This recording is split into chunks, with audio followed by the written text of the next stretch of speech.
It started like most modern love stories. A message, a connection, a spark.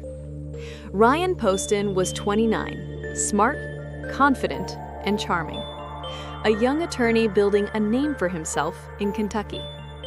He had the kind of smile that drew people in, and the discipline to keep his life in perfect order.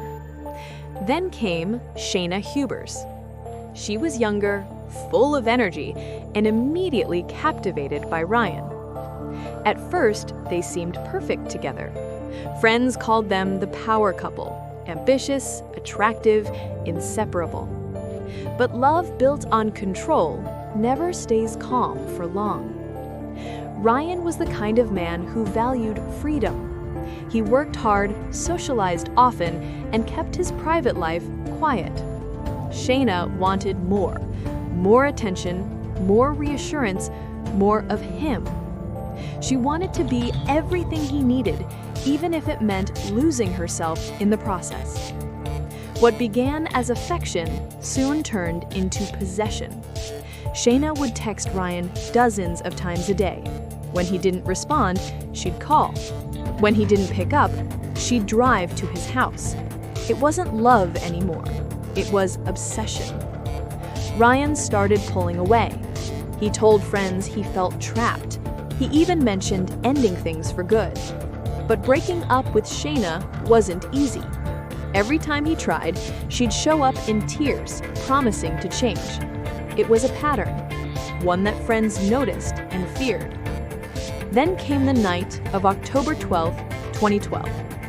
Ryan was supposed to meet another woman for a date.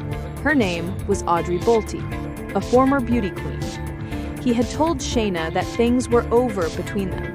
That night, he was getting ready to leave for dinner. But Shayna came over. Again. No one knows exactly what words were exchanged, but neighbors later reported hearing loud voices, arguing, crying, then silence. Moments later, a call came through to 911. It was Shayna. Her voice was calm, too calm. She said she had shot her boyfriend. She claimed it was self-defense, that he had been angry, that she was afraid. But something about her tone didn't sound like fear. When police arrived, Ryan was found dead in his apartment, shot multiple times. The crime scene told a different story from the one Shayna told. Investigators noted the positioning of the body, the angle of the shots, and the lack of struggle. Nothing suggested self-defense. Everything pointed to rage. In the hours after the murder, Shayna was taken to the police station. And then came something chilling. While waiting for questioning, cameras caught Shayna pacing, humming, even laughing. At one point, she said, "I gave him the nose job he always wanted." The officers hadn't even asked her yet. She was joking about the man she had just killed. The footage went viral years later, a haunting glimpse into her mindset. It wasn't shock. It wasn't grief.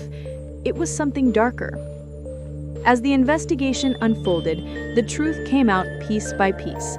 Police found hundreds of messages from Shayna to Ryan, texts filled with accusations, jealousy, and pleas for attention. She wrote things like, "You can't ignore me forever," and "If I can't have you, no one will." Ryan's friends testified that he had grown afraid of her. He had told one friend, "She won't let me go. I feel like she's watching me." And she was. She tracked him online. She showed up uninvited. She monitored his interactions. Each rejection seemed to fuel her anger. During the trial, prosecutors painted a clear picture: a woman consumed by obsession, a woman who couldn't accept being replaced.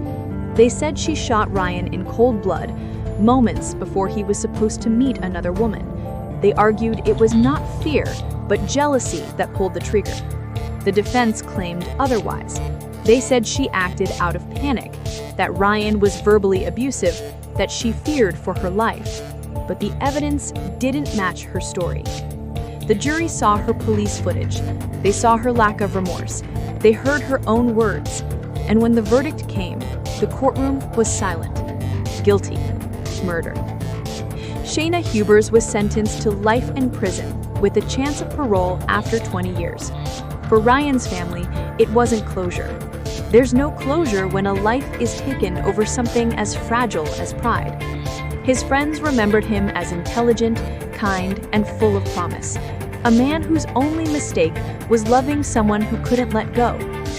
This case struck a nerve because it showed how love can turn lethal, how jealousy can disguise itself as devotion, how obsession doesn't always come from strangers. Sometimes it sleeps beside you. In the months after the trial, that surveillance footage continued to circulate. Viewers around the world were stunned by Shayna's behavior, her laughter, her vanity, her calmness in the face of death. It became a chilling reminder that obsession wears many faces. To this day, the story of Ryan Poston and Shayna Hubers is studied in psychology classes, dissected in true crime documentaries, and whispered as a warning. You never really know what someone is capable of until you try to leave. Ryan Poston's life ended in one moment of madness, but the lesson his story leaves behind echoes far beyond that night. Love is meant to free you, not control you. And when love turns into obsession, it no longer protects, it destroys.